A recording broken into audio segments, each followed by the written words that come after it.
Pro Stock. For the 65th time, Bob Glidden won an NHRA national event. Jerry Ekman was the victim at the Keystone Nationals finals, losing by his own hand when he left the starting line too soon, drawing a red light and an automatic disqualification.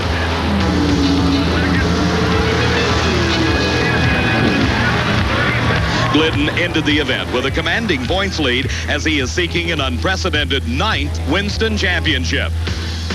Today, we move to just outside Houston, Texas, near Baytown, at a brand new facility, one that is being already called the best racetrack in the world, and the inaugural Fram Supernationals. Hello, everybody. I'm Dave McClelland, and welcome to Houston Raceway Park. Like everyone else, we had great expectations for this brand new racetrack, and even our wildest dreams have been exceeded. Led by Gene Snow, who in his first round victory over Gary Ormsby displayed the same power that he had in qualifying when he made Houston Raceway Park the world's quickest racetrack with a record-shattering 4.997 second elapsed time. Gene, can you keep up that frantic pace that you set in qualifying? Well, we'd like to. That 4-second run was great. Maybe we can do it today, too. Do you have a secret that nobody else knows about? I wish I did. It's just there like everybody else's. Well, we'll find out as you go into the second round of competition. We'll be getting to that in just a moment. Before, though, let's join Steve Evans and find out what else is going on here at Houston Raceway Park. Well, David, other than Gene Snow's 4-second elapsed time record, the biggest headline to come out of qualifying has to be the Bob Glidden team. With a comfortable lead in the Winston Championship chase, they went to their brand new probe automobile. The first time in competition, and guess what? A new national record. Backed up official, 7.27 seconds. So the Pro Stock competition now knows that Glidden is going to be tougher than ever, not only for the rest of 88, but for 89 as well. Now in top fuel, with Gene Snow setting that blistering 4-second pace, it forced everyone to twist the screws a little tighter than usual. For one driver, Frank Cook, they may have been a bit too tight.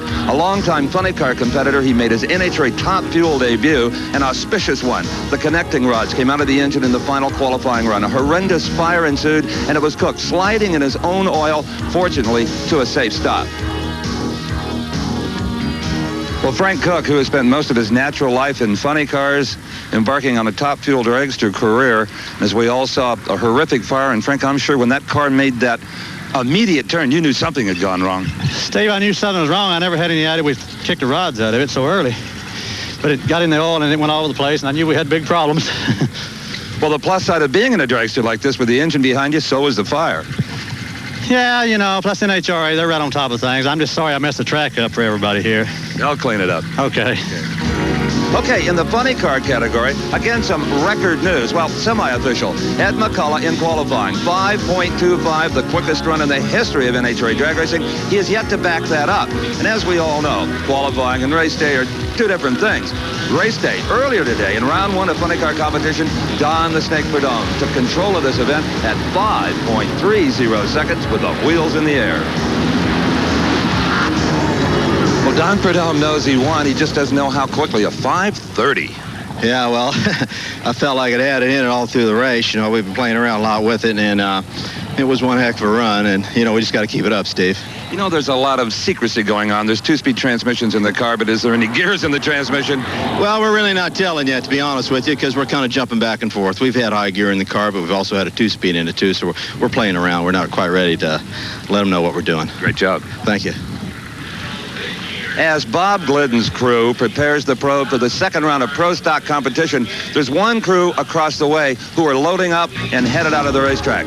Kenny Bernstein, leading the Winston Points Championship in funny car, lost in round number one. Like Perdome, he had the wheels in the air, only his car was uncontrollable. John Forrest got there first.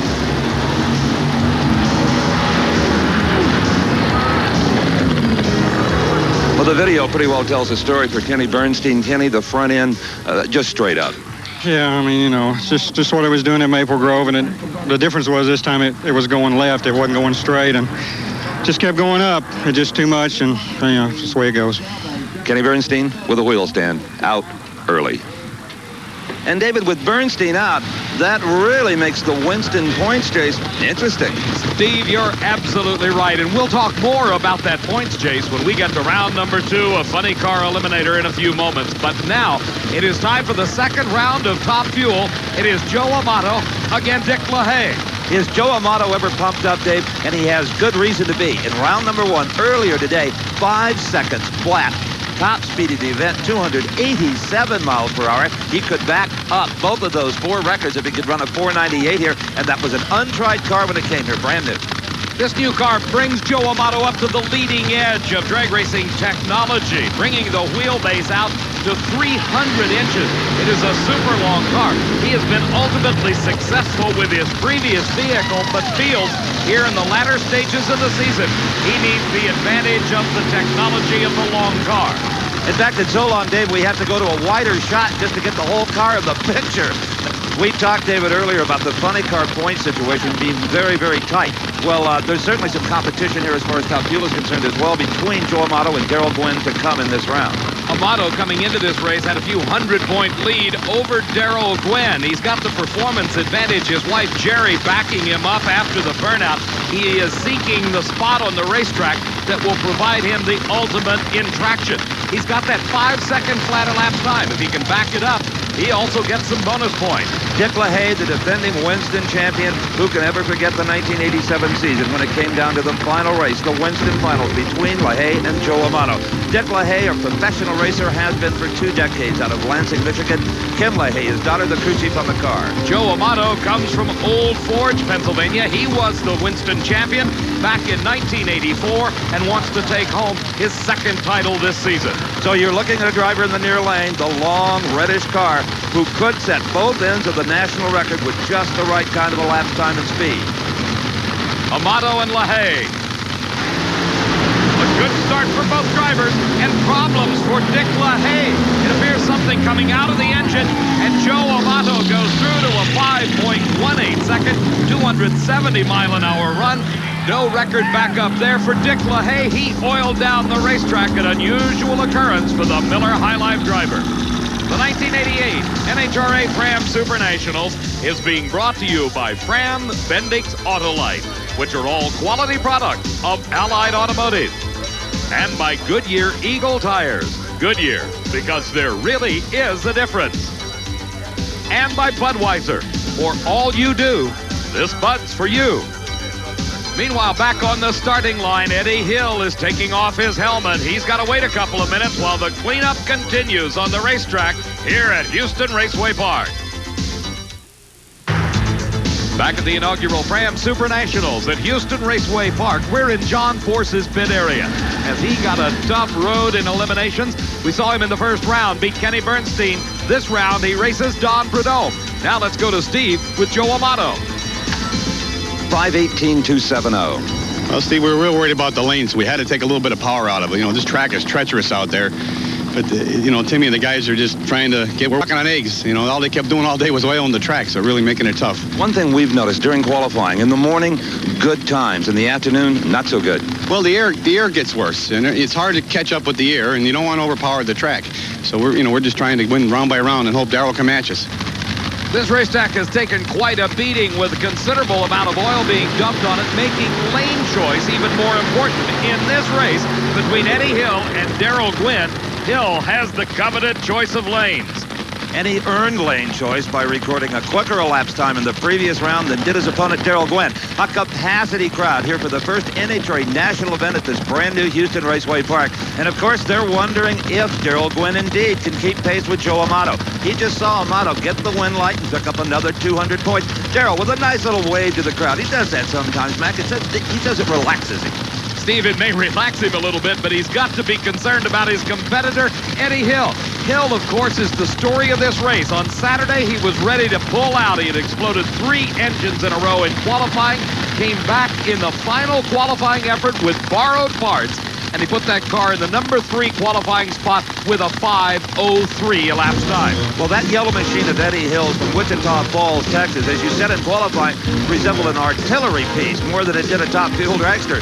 Darrell Gwynn, he has not been able to run the 499s and the 5.0s, but he seems to have a little bit of luck on his side in that Budweiser dragster. He's going to need it right now because he's in a lane that may be less than perfect. Hill had the choice of lanes. He selected the lane nearest our cameras. His Super Shop Special and Darrell Gwynn's dragster very similar on the outside, but there's a lot of difference in the technology. And Hill easily pulls away from Gwynn, 5.05 seconds. His speed, 277 miles an hour. An incredible string of times thus far. The 5:03 on his last qualifying effort. He had a 5:04 in the first round. And now as we watch again, you see Hill in the near lane just drive away from Darrell Gwynn with a 5.05 second elapsed time. Hill, of course, is one of the 2 drivers that has been in the 4-second range. He did that earlier this season. Now let's go to the far end and Steve. Aren't you glad you didn't go home yesterday? Yeah, absolutely glad I didn't go home. 5:05. 05, man, it's pretty consistent, huh? I'll say an 03, an 04, and 05. Wow, not bad. Let's see what the snowman does. Now see if we get lane choice. Boy, lane choice is critical now. Yeah, absolutely. I hope it holds up. It's going to take a good run to top that, huh? Okay, here's Ursi and the crew. Indeed it will. Let's go back to the starting line.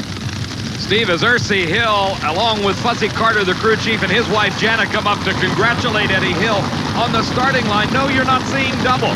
This is the second car out of the Miller High Life racing team of Larry Miner. This one driven by Frank Hawley. He is racing against the snowman, Gene Snow, and this is the man that Eddie Hill is referring to. He has got the national record at 4.99 seconds, the quickest driver on this racetrack thus far.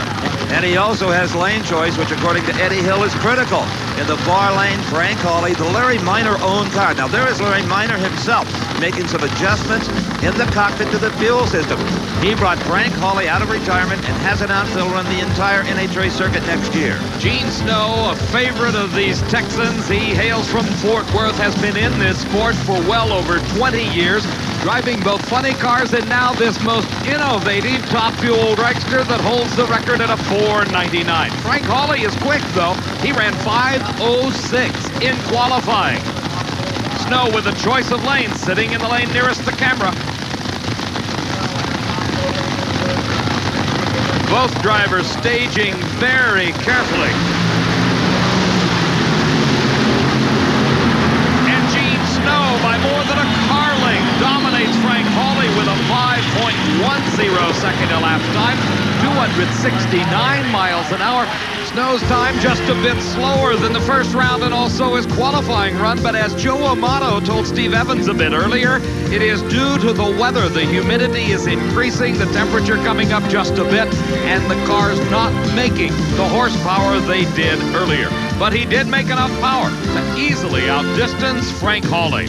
That victory puts Gene Snow into the semifinals. Steve? Well, Gene, who would ever have thought that you could lose lane choice with a 5.10? You have. Oh, I don't mind that too bad. I can't believe that, though. I thought he ran better than that. No, it didn't. You really think the track is going to come around? It's seen so much oil. Well, I don't know. Darrell got down through there with a 5.20. You know, whatever. We don't have any choice to do the best we can. You wish you'd have put a little more in it? Oh, I twisted every dial just about. There's not a whole lot left. Okay, Gene Snow goes to the semis against Eddie Hill. Snow heads back to the pit area to get his car ready for that race against Eddie Hill. Meantime, over in the funny car pit area, they're working on Don Prudhomme's race car. The question here is, does he have a high gear only, or is he using a transmission? Maybe we'll find out when we come back to the Fram Supernationals.